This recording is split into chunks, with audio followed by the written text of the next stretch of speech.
Hi hello నమస్తే welcome to Telugu కథల ప్రపంచం. మహాభారతం చందమామ కథలు. విశ్వరూప దర్శనం. పరశురాముడు మాట్లాడడం చాలించగానే కణ్వ మహాముని కౌరవ సభలో దుర్యోధనుడితో ధర్మరాజుతో సంధి చేసుకోవటమే మంచిది. కౌరవ పాండవులు భూమినంతటినీ కలిసి పాలించవచ్చును. నువ్వే బలవంతుణ్ణి అని అనుకోకు. అవతల వాళ్ళు కూడా బలవంతులే అయినప్పుడు బలం అనే దానికి అర్థం లేదు. ఈ సందర్భంలో నీకు మాతలి కథ చెబుతాను అంటూ ఇలా చెప్పాడు. దేవేంద్రుడి సారథి అయిన మాతలికి లేక లేక ఒక్క చక్కదనాల కూతురు కలిగింది. గుణకేశి అనే ఆ పిల్ల అందచందాలలో అందరు స్త్రీలను మించింది. ఆమెకు యుక్త వయస్సు వచ్చేసరికి ఆమె తల్లిదండ్రులు ఆమెకు వివాహం తలపెట్టారు. మాతలి ఎంత వెతికినా తన కుమార్తెకు తగిన వరుడు ఎక్కడా లభించలేదు. దేవలోకంలోనూ మానవలోకంలోనూ చూడటం అయిన తర్వాత మాతలి తన కుమార్తెతో సహా నాగలోకానికి ప్రయాణమయ్యాడు. దారిలో అతనికి నారదుడు తటస్థపడి, నేను వరుణుడి వద్దకు పోతున్నాను, నీ ప్రయాణం ఎక్కడికి అని అడిగాడు. మాతలి తాము పోతున్న పని నారదుడికి చెప్పి, నేను కూడా వరుణుడి దగ్గరికే పోతున్నాను అని అన్నాడు. ఇద్దరూ కలిసి వరుణుడి దగ్గరికి వెళ్లారు. వరుణుడు వారికిద్దరికీ తగిన విధంగా అతిథి సత్కారాలు చేసి మాతలి వచ్చిన పని తెలుసుకొని నాగలోకంలో తిరగటానికి అనుమతి ఇచ్చాడు. నారదుడు మాతలి నాగలోకమంతా తిరిగి అనేక మంది యువకులను చూశారు. శేషుడుండే భోగవతీపురంలో సుముఖుడనే నాగయువకుడు మాతలికి నచ్చాడు. గుణకేశికి ఈ కుర్రవాడు తగిన వరుడు, అందుచేత అతన్ని వివాహానికి ఒప్పించు అని మాతలి నారదుణ్ణి కోరాడు. నారదుడు సుముఖుడి తాత అయిన ఆర్యకుడికి మాతలిని పరిచయం చేసి అతని కోరిక తెలిపాడు. ఆర్యకుడు ఈ మాటకు సంతోషించి కూడా పైకి, నారదా, ఈ వివాహానికి ఎలా ఒప్పుకోను? ఇటీవలనే గరుత్మంతుడు నా కొడుకును చంపి తిని వచ్చే మాసంలో నా మనవడైన సుముఖుణ్ణి తింటానని ప్రతిజ్ఞ చేసి వెళ్ళాడు. నా కొడుకు పోయినందుకు, నా మనవడు పోబోతున్నందుకు మేము పుట్టెడు దుఃఖంలో మునిగి ఉన్నాం. గరుత్మంతుడు అన్నంత పని చేస్తాడు, నేను ఈ సంబంధానికి ఎలా ఒప్పుకోను అని అన్నాడు. ఆ మాట విని మాతలి కొంచెం ఆలోచించి, మహానుభావా, నాకొక ఆలోచన వచ్చింది. నీ మనమడైన సుముఖుణ్ణి నా వెంట నారదుడి వెంట ఇంద్రుడి వద్దకు పంపిస్తే నేను చెయ్యవలసింది చేసి అతనికి పూర్ణాయువు కలిగేటట్టు చేస్తాను. గరుత్మంతుడు అతని జోలికి పోకుండా చూస్తాను. మీ అందరికీ సుఖం కలుగుతుంది అన్నాడు. ఆర్యకుడు అందుకు సమ్మతించాడు. మాతలి సుముఖుణ్ణి ఇతర ముఖ్యులను వెంటబెట్టుకొని ఇంద్రుడి వద్దకు తిరిగి వచ్చాడు. అక్కడ విష్ణువు దేవేంద్రుడితో కబుర్లాడుతూ ఉన్నాడు. మాతలి తన అభిప్రాయం చెప్పగానే విష్ణువు ఇంద్రుడితో, సుముఖుడికి అమృతం ఇచ్చి దేవతలతో సమానుణ్ణి చెయ్యు, ఆ విధంగా మాతలి నారదుల కోరిక తీరుతుంది అని అన్నాడు. గరుత్మంతుడికి ఆగ్రహం తెప్పించటానికి జంకి ఇంద్రుడు విష్ణువుతో, సుముఖుడికి నువ్వే అమృతం ఇవ్వు అన్నాడు. అన్ని లోకాలను పాలించేవాడివి, నిన్ను ఆపగలవారెవరు? నువ్వే సుముఖుడికి అమృతం ఇవ్వు అన్నాడు విష్ణువు. కానీ ఇంద్రుడు సుముఖుడికి దీర్ఘాయువు ఇచ్చాడు గాని అమృతం ఇవ్వలేదు. సుముఖుడు గరుత్మంతుడి భయం తీరి మాతలి కుమార్తెను పెళ్లాడి సుఖంగా ఉన్నాడు. ఈ సంగతి తెలిసి గరుత్మంతుడు మండిపడి ఇంద్రుడి వద్దకు వచ్చి, నా నోటి ముందున్న ఆహారానికి ఎలా అడ్డం తగిలావు? ఆహారం లేక నేను నా వాళ్ళు చచ్చిపోమా? నేను ఎంత బలవంతుణ్ణి, నన్ను తేలికగా చూస్తావా? నేను నిన్ను ఒక్క ఈకతో మొయ్యగలను అని అన్నాడు. అప్పుడు విష్ణువు, గరుడుడా, నా ఎదుటనే ప్రగల్భాలాడకు. నన్ను మోస్తున్నాను అనుకొని నీకు గర్వంగా ఉన్నదా? నిజానికి నేనే నిన్ను మోస్తూ ఉన్నాను. చేతనైతే నా ఎడమ చెయ్యి మొయ్యు అంటూ తన ఎడమ చేతిని గరుత్మంతుడి వీపు మీద పెట్టాడు. దాని బరువుకి గరుత్మంతుడు కూలబడిపోయి కళ్ళు తేలేశాడు. అతని ప్రాణాలు పోతున్నట్టుగా అనిపించాయి. గరుత్మంతుడు క్షమాపణ చెప్పుకొని తనను కాపాడమని విష్ణువుని వేడుకున్నాడు. కణ్వుడు దుర్యోధనుడికి ఈ కథ చెప్పి, దుర్యోధన, పాండవులు యుద్ధంలో నిన్ను తలపడగానే నీకు కూడా గరుత్మంతుడికి జరిగిన భంగపాటే కలుగుతూ ఉంది. మిమ్మల్ని కాపాడటానికి కృష్ణుడు వచ్చాడు. అతను చెప్పినట్టు చేసి నీ కులాన్ని కాపాడుకో అని అన్నాడు. దుర్యోధనుడు కర్ణుడికేసి చూసి వెకిలిగా నవ్వాడు. తర్వాత అతను కణ్వుడితో, మహర్షి, నన్ను దేవుడు ఇలా పుట్టించాడు. నాకు ఎలా జరగవలసి ఉన్నదో నా ప్రవర్తన దానికి అనుగుణంగా ఉంది. నాకు 1000 మాటలు చెప్పి ఏం ప్రయోజనం అని అన్నాడు. తర్వాత నారదుడు దుర్యోధనుడితో, నాయనా, హితం చెప్పేవాళ్ళు చాలా అరుదు. అలాంటి వాళ్ళు మంచి మాటలు చెబితే మొండికెయ్యరాదు. దీనికి దృష్టాంతంగా నీకు గాలవుడి కథ చెబుతాను అంటూ ఇలా చెప్పాడు. గాలవుడు విశ్వామిత్రుడి శిష్యుడు. అతను విద్య పూర్తి చేసుకుని వెళ్ళిపోతూ విశ్వామిత్రుడికి గురుదక్షిణ ఇస్తానని మొండిపట్టు పట్టాడు. విశ్వామిత్రుడు దక్షిణ అవసరం లేదని ఎంత చెప్పినా అతను విన్నాడు కాదు. అలా అయితే ఒక్క చెవి మాత్రం నల్లగా ఉండే తెల్లని గుర్రాలు 8 పట్టుకురా అన్నాడు విశ్వామిత్రుడు చిరాకుతో. గాలవుడి ప్రాణం మీదకొచ్చింది. అతని దగ్గర చిల్లి గవ్వలేదు. గురువుగారు కోరిన గుర్రాలు ఎక్కడుంటాయో కూడా తెలీదు. వెంటనే అతను విష్ణుమూర్తిని ధ్యానించాడు. అంతలో గరుత్మంతుడు వచ్చి, నన్ను విష్ణువు పంపాడు. ఎక్కడికి కావాలంటే నిన్ను అక్కడికి తీసుకుపోతాను అన్నాడు. గాలవుడు సంతోషించి గరుత్మంతుడి వీపు మీద ఎక్కి తూర్పుగా పొమ్మన్నాడు. గరుత్మంతుడు అతి వేగంగా పోతూ ఉంటే గాలవుడికి ఏమీ కనిపించలేదు. స్పృహ తప్పిపోతూ ఉంది. అయ్యో, అంత వేగంగా పోకు, నేను గుర్రాల కోసం వెతుకుతున్నాను అన్నాడు గాలవుడు. ఆ మాట మొదటే ఎందుకు చెప్పలేదు అని గరుత్మంతుడు గాలవుడితో కూడా వృషభం అనే పర్వతం మీద దిగాడు. శాండలి అనే తపస్విని వారికి ఆతిథ్యం ఇచ్చింది. తర్వాత గరుత్మంతుడు, నీకు ముందు ధనం కావాలి, దానితో గుర్రాలు సంపాదించు. ప్రతిష్టానపురం ఏలే యాయాతి నా మిత్రుడు, గొప్ప ధనికుడు, అతని వద్దకి పోయి ధనం అడుగు అని గాలవుణ్ణి యాయాతి దగ్గరికి తీసుకుపోయాడు.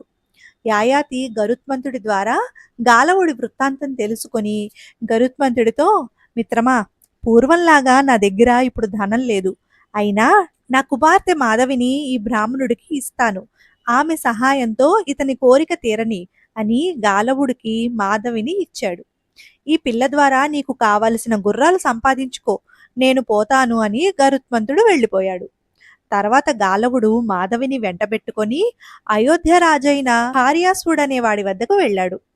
అతను వచ్చిన పని తెలిసి హార్యాస్వుడు, గాలవ మహర్షి, ఈ పిల్ల సర్వలక్షణ సంపన్నంగా ఉంది. నా దగ్గర గుర్రాలు అనేకంగానే ఉన్నాయి, కానీ నీకు కావలసిన గుర్రాలు 200 మాత్రమే ఉన్నాయి అన్నాడు. నన్ను ఈ విధంగా ఇతర రాజులకు కూడా ఇచ్చి నీకు కావలసిన 800 గుర్రాలు సంపాదించుకో అని మాధవి చెప్పిన మీదట గాలవుడు ఆమెను హార్యాస్పుడికి ఇచ్చి 200 గుర్రాలు తీసుకున్నాడు. మాధవి వల్ల ఒక కొడుకును కనిన తర్వాత హార్యాస్పుడు ఆమెను గాలవుడికి తిరిగి ఇచ్చేశాడు. తర్వాత గాలవుడు మాధవిని తీసుకొని దివోదాసుడు ఏలే కాశీకి వెళ్ళాడు.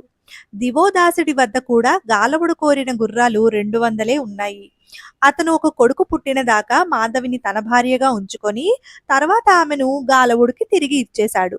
అప్పుడు గాలవుడు ఆమెను ఉసీనరుడు ఏలే భోజనగరానికి తీసుకుపోయి అతనికి కొడుకు పుట్టిన దాకా మాధవిని భార్యగా ఇచ్చి తిరిగి ఆమెను వెంటబెట్టుకొని బయలుదేరాడు. ఉసీనరుడి వద్ద కూడా 200 గుర్రాలే ఉన్నాయి. ఇంకా 200 గుర్రాలు కావాలి. అవి ఎక్కడ దొరుకుతాయో తెలీదు. అంతలో గాలవుడికి గరుత్మంతుడు ఎదురై జరిగినదంతా విని, గాలవా, మిగిలిన గుర్రాల కోసం శ్రమ పడకు.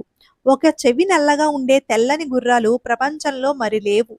మిగిలిన 200 గుర్రాలకు బదులు ఈ మాధవినే విశ్వామిత్రుడికి ఇచ్చేయి అని సలహా ఇచ్చాడు. గాలవుడు మాధవిని విశ్వామిత్రుడి వద్దకు తీసుకుపోయి తన గురుదక్షిణ కింద 600 గుర్రాలను మాధవిని ఇచ్చాడు. విశ్వామిత్రుడు మాధవిని సంతోషంగా స్వీకరించాడు. నారదుడు ఈ కథ చెప్పి, దుర్యోధన, మొండి పట్టుదల వల్ల గాలవుడు ఇన్ని పాట్లు పడవలసి వచ్చింది.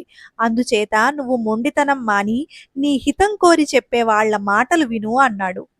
అప్పుడు ధృతరాష్ట్రుడు కృష్ణుడితో, కృష్ణ, జరుగుతున్నదేది నాకు సమ్మతం కాదు, కానీ నేను పరాధీనుణ్ణి. ఈ దుర్యోధనుడికి బుద్ధి చెప్పటం మాకెవరికీ సాధ్యం కాలేదు. నువ్వు చెప్పి చూడు అన్నాడు. కృష్ణుడు దుర్యోధనుడితో, దుర్యోధన, నువ్వు తలపెట్టినది నీ వంటి వాడు చేసే పని కాదు, దుర్మార్గులు చెయ్యవలసినది. నీకు సలహా ఇస్తున్న వారికన్నా నువ్వే జ్ఞానివి. పాండవుల సఖ్యం నీకు ధర్మార్థ కామాలనిస్తుంది. యుద్ధం సర్వనాశనకారి. పాండవుల పరాక్రమాన్ని సరిగా గ్రహించు. నువ్వు వారితో సంధి చేసుకుంటే నీకు వారంత సంతోషాన్నిస్తారు అని అన్నాడు. భీష్ముడు, ద్రోణుడు కూడా కృష్ణుడి మాటలను బలపరిచారు. విదురుడు దుర్యోధనుడితో, నువ్వు ఏమైనా నాకు చింతలేదు. నేను నీ తల్లిదండ్రులైన గాంధారి, ధృతరాష్ట్రుల గురించి విచారిస్తున్నాను. నీ వంటి కొడుకును కన్నందుకు వాళ్ళు దిక్కులేని వాళ్ళు కాబోతున్నారు అని అన్నాడు. ధృతరాష్ట్రుడు దుర్యోధనుడితో, నాయనా, కృష్ణుడి స్నేహం మనకు అన్ని విధాలా మంచిది. ఈ అవకాశాన్ని జారవిడచకు అని అన్నాడు. ఎవరి మాటలు దుర్యోధనుడికి నచ్చలేదు. అతను కృష్ణుడితో, అందరూ నన్నే నిందిస్తున్నారు. నువ్వు పాండవ పక్షపాతిగా మాట్లాడావు కానీ ఉభయ పక్షాల బలాబలాల గురించి మాట్లాడలేదు. నేను చేసిన మహాపాపం ఏమిటో నాకు తెలియటం లేదు. పాండవులు ఇష్టపడి జూదమాడి అరణ్యానికి పోతే అది నా తప్ప? పాండవులు మా మీదకి ఎందుకు యుద్ధానికి పూనుకున్నారు? ఇందులో మా అపరాధం ఏమిటి? నేను ఇంద్రుడికైనా భయపడను. వారు క్షత్రియ ధర్మంతో యుద్ధానికి వస్తే మేము యుద్ధంలో చావటానికైనా సిద్ధమే. నాకు ఏమీ తెలియనప్పుడు పాండవులకు రాజ్యం ఇవ్వబడింది. నేను బతికి ఉండగా ఆ రాజ్యం వారికి తిరిగి ఇవ్వను. సూది మొన మోపినంత భూమి కూడా నేను వారికి ఇవ్వను.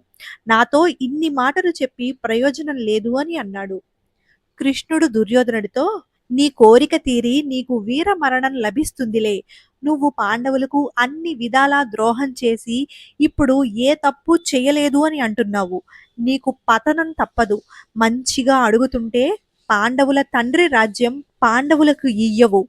రేపు వారు మొత్తం నీ రాజ్యాన్ని తీసుకుంటారు అని అన్నాడు. దుర్యోధనుడు కోపంతో సభ నుంచి వెళ్ళిపోయాడు. అతని పక్షం వారంతా అతని వెంట వెళ్లారు. అప్పుడు కృష్ణుడు ధృతరాష్ట్రుడితో, మహారాజా, వంశనాశనం కాకుండా చూడాలంటే పెద్దలందరూ దుర్యోధనుడు మొదలైన వారిని బంధించి పాండవుల వశం చేసి వారితో సంధి చేసుకోండి అన్నాడు. ధృతరాష్ట్రుడు ఈ మాటకు కంగారు పడి దుర్యోధనుడికి గాంధారి చేత చెప్పించి చూశాడు. కానీ ప్రయోజనం లేకపోయింది. దుర్యోధనుణ్ణి అతని మంత్రులను బంధించి పాండవులకు అప్పగించబోతున్నట్టు దుశ్శాసనుడు దుర్యోధనుడితో చెప్పాడు. మనమే ముందుగా కృష్ణుణ్ణి బంధించి పాండవులను కోరలు తీసిన పాముల్లాగా చేద్దాం అన్నాడతను. ఈ సంగతి సాత్యకి ఎలాగో కనిపెట్టాడు. అతను కృతవర్మతో, నేను కృష్ణుడితో ఈ సంగతి చెప్పి వస్తాను. నువ్వు ఈ లోపల మన సైనికులతో సభాద్వారం దగ్గర సిద్ధంగా ఉండు అని చెప్పి సభలోకి వెళ్ళి కృష్ణుడితో అతన్ని కట్టేయటానికి దుష్ట చతుష్టయం ప్రయత్నించబోతున్నట్టు చెప్పాడు. తర్వాత అతను ఇదే సంగతి ధృతరాష్ట్రుడికి విదురుడికి చెప్పి సభలో ఉన్న వారందరికీ కూడా చెప్పాడు. ధృతరాష్ట్రుడు దుర్యోధనుణ్ణి సభకు పిలిపించి చీవాట్లు పెట్టాడు. విదురుడు కూడా అతన్ని మందలించాడు. కృష్ణుడు అతనితో, నేనిక్కడ ఒంటరిగా ఉన్నాననా నీ ఉద్దేశం? నా వెంట సమస్త పాండవసేన, అంధక వృష్టి యోధులు, ఆదిత్యులు, రుద్రులు, వసువులు, ఋషులు ఉన్నారు చూడు అన్నాడు. మరుక్షణం కృష్ణుడి శరీరమంతటా అందరూ అంగుళ ప్రమాణంలో మెరుపుల్లాగా ప్రకాశిస్తూ మంటలు కక్కుతూ కనిపించారు. కృష్ణుని నుదుట బ్రహ్మ, వక్షస్థలాన ఏకాదశ రుద్రులు, భుజాలలో దిక్పాలకులు, ముఖాన అగ్ని కనిపించారు. ఈ ఘోర రూపాన్ని చూడలేక సభలో అందరూ కళ్ళు మూసుకున్నారు. కృష్ణుడు దివ్య దృష్టి ఇవ్వటం చేత ద్రోణుడు, భీష్ముడు, విదురుడు, సంజయుడు ఆ విశ్వరూపాన్ని చూడగలిగారు. ఈ కలకలం ఏమిటి అని ధృతరాష్ట్రుడు అడిగాడు. కృష్ణుడు ధృతరాష్ట్రుడికి కూడా దివ్య దృష్టి ఇచ్చాడు. ఇదేనండి ఇవాల్టి కథ. మహాభారతం చందమామ కథలు. యుద్ధ సన్నాహంలో మళ్ళా కలుసుకుందాం. మా ఛానల్ కనుక నచ్చినట్లయితే లైక్ చేయండి, మీ ఫ్రెండ్స్ అండ్ ఫ్యామిలీ మెంబర్స్తో షేర్ చేయండి. మా ఛానల్ని తప్పకుండా సబ్స్క్రైబ్ చేసుకోండి.